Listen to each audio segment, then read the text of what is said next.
So the principles of operation is very simple. So imagine that you have a thin wire which is mounted with two supports, right? When a current is passed through this wire, okay, so these are the supports, this is the wire. A current is passed through this wire, current I, for example, okay. The heat that is generated is nothing but I square RW. So in this in equilibrium, this must be balanced by the heat loss, which is primarily convective to the surroundings. All right. So for example, here the dimensions is the diameter is about 5 micrometer, the length is about 1 mm. So you pass a current, you generate what we call the resistive heating. So I square RW kind of a heating. This is on the sensor. So but there is a flow now, okay, over the wire, so the heat will be carried by the velocity, okay. So so whatever heat that you are generating using the current is lost by the flow. So if the velocity changes, the convective heat transfer coefficient will also change, because H is a function of your Reynolds number. So the wire temperature will change and eventually reach a new equilibrium. Okay, so velocity change is now, so when the velocity change, you pull more heat, that means you actually draw more current, so you will reach a new equilibrium every time that there is a shift in the velocity. Okay, so it sounds pretty simple, that you have a wire, you are heating the wire and the heat is being taken away by the velocity, and you are kind of comparing the two and kind of inferring that what will be the velocity, because velocity is a variable that you ultimately are interested in, but you are doing it by passing a current through the wire. Okay, so the governing equation is this. So the change in dE by dt, which E is the thermal energy stored in the wire, so Cw is the heat capacity of the wire, W is the power generated by the Joule heating, and that is equal to basically I square RW. And recall that your RW is a function of the temperature. Okay, so that is it. And H is nothing but that is the heat that is transferred to the surroundings. So it's a simple energy balance. So the thermal energy that is stored, the rate of change of thermal energy that is stored in the wire is equal to the power generated minus the Joule heating. Okay, so this will change the temperature of the wire, therefore, okay, because Cw is the heat capacity of the wire and Ts is the temperature, right? So, and W is the power that is generated by the Joule heating, and H is that is the heat that is transferred to the surroundings. All right. So this is the governing equation that we have. So that is heat that is transferred to the surroundings. Okay, that is what is dependent on the velocity. So this is convection to the fluid. So principal part of it is convection to the fluid, plus there is conduction also to the support. Remember, it is on the two supports, so the heat is conducted through the support, and there can be also radiative influences. That means from the wire you may actually lose heat by radiation. So the convection, as we know, is given by the Nusselt number into the area, and there is a temperature differential, which is the temperature of the wire minus the ambient temperature. And Nusselt number is nothing but given by the heat transfer coefficient into D divided by Kf, where this heat transfer coefficient is a function of this F, and this F is not the same. This is a function. So this is a function of Reynolds number, Prandtl number, Mach number, if you have natural convection, Grashof number, and a whole lot of other parameters. And Reynolds number is a function of the flow velocity. So directly what happens is that this Nusselt number is a function of the flow velocity, and the heat that is lost to convection is therefore also a function of the flow velocity, and this is the heat that is transferred to the surroundings. Okay, so Conduction is of course dependent on the wire temperature, the temperature of the supports, and all these parameters. And radiation is of course dependent on the fluid temperature and the TW. So it is given by the Stefan-Boltzmann law. So you have a lot of heat loss sources. The principal component of that is the convection to the fluid. Okay. So for equilibrium considerations, there is no change in the thermal energy of the wire. So therefore this is equal to 0. This mandates that your W has to be equal to H, or in other words, the Joule heating equals to the convective heat transfer H. So more assumptions are that the radiation losses are small, the conduction to the wire supports are small, TW is uniform over this. That means the wire, because it is a very thin wire, so you are assuming that there is no temperature gradient across the wire, either along the length or along the cross section, and the velocity impinges normally on the wire. So the wire is kept like this. So if this is the wire, the velocity is impinging normal to the wire, and it is uniform over its entire length. That means in this particular length, if there is a variation of velocity, that is averaged out. Okay, and the flow velocity is small compared to the sonic speed, and the fluid temperature and the density both are actually constant. Okay, so these are the factors that if you have all these things ironed out, then these are the assumptions that you are making for this particular case. Now consider a wire that is immersed in a fluid flow, and assume that the wire is heated by an electrical current and it is in thermal equilibrium with its environment. Then the electrical power input is equal to the power that is lost by the convective heat transfer. Remember, we neglected radiation, we neglected conduction, we neglected all that. So what happens is that this I square RW is equal to HAF. This is the projected wire surface area, and TW minus TF, where TF is the temperature of the fluid and TW is the temperature of the wire. Okay, and H is the heat transfer coefficient of the wire. So this is what the expression is. This we already know. This is W equal to H. That is, the heat that is generated is taken out by convection. All right. Now the wire resistance is also a function of the temperature. So according to this particular expression, so this RW is dependent on some reference temperature, and then it is given by 1 plus alpha. This is alpha, this is not A, so alpha is the thermal coefficient of resistance, and then there is a temperature differential, some reference temperature taken out from the temperature of the wire. So this resistance of the wire is actually a function of temperature at which the wire is at that particular moment. So therefore this is needed when you want to evaluate this I square RW, and you are comparing it with the convective heat transfer, the power that is lost due to convective heat transfer, that is. So this is very important, because the wire resistance is also a function of the temperature. This we said earlier, we are saying it again, that it is dependent on the resistance which is captured at some reference temperature, and then there is a thermal coefficient of resistance. All right. So the next part of the theory is that the heat transfer coefficient H is a function of fluid velocity, which we already said, and here we say that it is dependent on something which is called the King's law.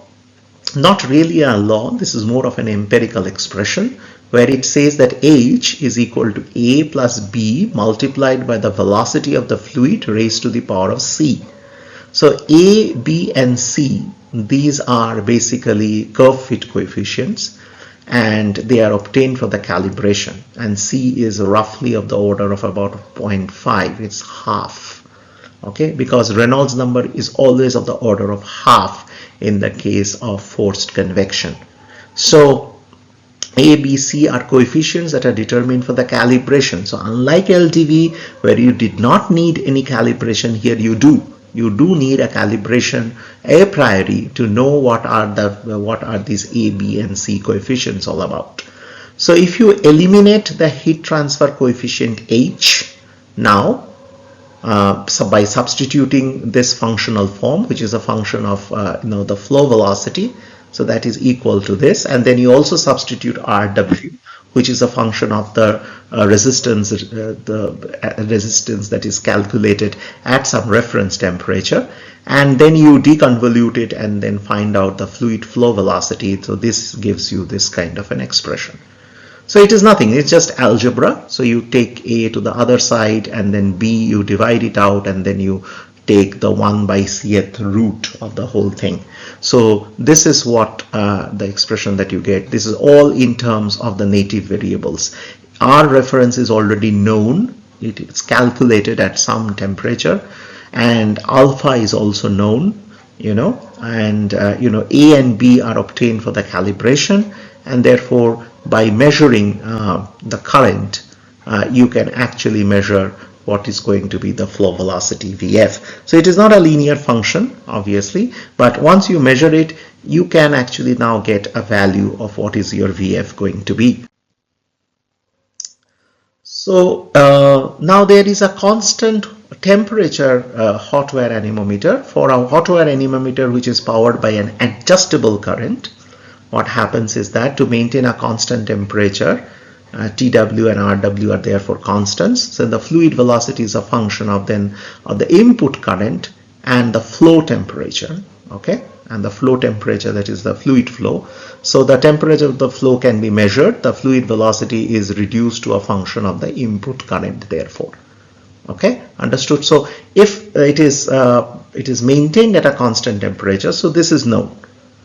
Tf is something that you already know a priori, because we say that the flow is known, that you can just stick in and thermocouple and know the flow velocity. And the rest of the parameters are known. So your I is the only variable. So you know how much current you are pumping in, and with that current, to maintain that equilibrium, W is equal to H. So therefore, once you know the current, you know what is going to be the fluid flow velocity. So that can be calculated. So this is a constant temperature hot wire anemometer, CTA. All right. Then there is a constant current hot wire anemometer. Now for a hot wire anemometer which is powered by a constant current I, the velocity of the flow is a function of the temperature of the wire and the fluid. All right. So it is dependent on the two temperatures, Tw and Tf. Now flow temperature is measured independently, so this is just plugged in. The fluid velocity can be reduced to a function of, therefore, the wire temperature alone. And the wire temperature is related to the measured wire resistance. Okay. As a result of that, the fluid flow velocity can be related to the wire resistance. So this is a constant current hot wire anemometer. So you understand the concept. Here we put a constant current. Previous one was variable current. But so the temperature actually changes, therefore, to establish the equilibrium. So the temperature goes high or low. And what happens is that you know the fluid flow temperature, because that is calculated independently. This temperature, Tw, is therefore the fluid flow velocity is a function of Tw alone. So how do you know the wire temperature? It is related to the wire resistance, because you know that what resistance will give you that exact equilibrium. So therefore the fluid flow velocity can be now related to the wire resistance. So these are the indirect way by which you can calculate what is going to be your fluid flow velocity. So all these things requires calibration a priori. Okay, so the simplified static analysis is W is equal to H equal to I square R. This is the expression. This is the ambient. You can write it TA or TF, right? So this is the expression. H is the film coefficient. This is the transfer area. Kf is the heat conductivity of the fluid. This is the dimensionless heat transfer coefficient. So in a forced convection region, this is Nusselt number is given by this, which is basically nothing but the King's law, as we said. So So this is how it is done. So this I square RW is also measured as the voltage drop. So this can be also used to measure the velocity. So this is a way by which you can do all these measurements. So basically the concept is pretty simple. There is Joule heating, and then therefore there is convection heat transfer. So you relate the two essentially. And this expression for Nusselt number is very common, and therefore the King's law is also something that we are kind of very much familiar with. Okay, so this is the static function. So if the velocity changes and you know the voltage derivative, so this is the output voltage as a function of the velocity, and this is the voltage derivative. So this is how the wire. Remember that any transducer or any measurement system has to respond to the physical quantity that you are trying to measure. Okay, so that is the most important part. If this changes by a very small amount, then your measurement sensitivity is going to be a problem. So the velocity sensitivity is the King's law coefficient, which is given by A, B, and C essentially. Okay. And so that is an important part of this exercise. So now you have this, the directional response. Now the probe coordinate system is very important, because as we said, the velocity should be perpendicular to that wire. Okay, so here you see that this is X, Y, and Z, and the velocity can be coming at a very arbitrary direction. So the velocity has got, like, if you vector decompose it, it has actually got 3 components. So the velocity vector is composed of 3 components: ux, the tangential velocity, and the binormal velocity uz. So this is the wire when the flow velocity is coming at a very strange angle with respect to the wire, because this alignment may not be always very easy to do. Okay. So the finite wire dimensions, so if you have a finite wire where the L by D is about 200, so the response includes yaw and pitch sensitivity. So the U effective is basically given by this, okay, and U effective for alpha equal to 0, and this is where the K and H are the yaw and the pitch factors essentially over here. And alpha and theta are basically the angle between the wire normal and the velocity vector. Okay, so this is the effective velocity that it is kind of actually measuring. So the general response in a 3D flow is something like this. So this is a UX response, and then there are contributions from UI and UZ as well. So the UF is the effective cooling velocity that is sensed by the wire and deducted from the calibration expression, while the U is the velocity component normal to the wire. The U is the velocity component which is normal to the wire. So typical directional response of a hot wire probe, you can see it's pretty complicated. It requires a lot of a priori calibration and response function testing. Okay, so these are the yaw and the pitch factors, K1 and K2 or K and H, whatever, depending on the velocity and the flow angle. So you can see that how for different velocity values. Okay, so this is a 2 standard deviation, and these are 4 probes kind of method.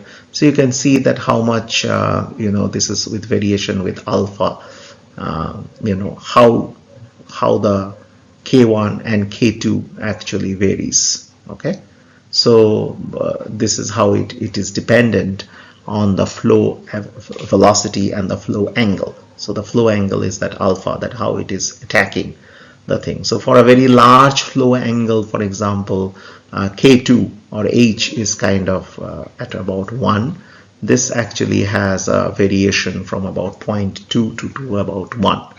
So this is the directional response part.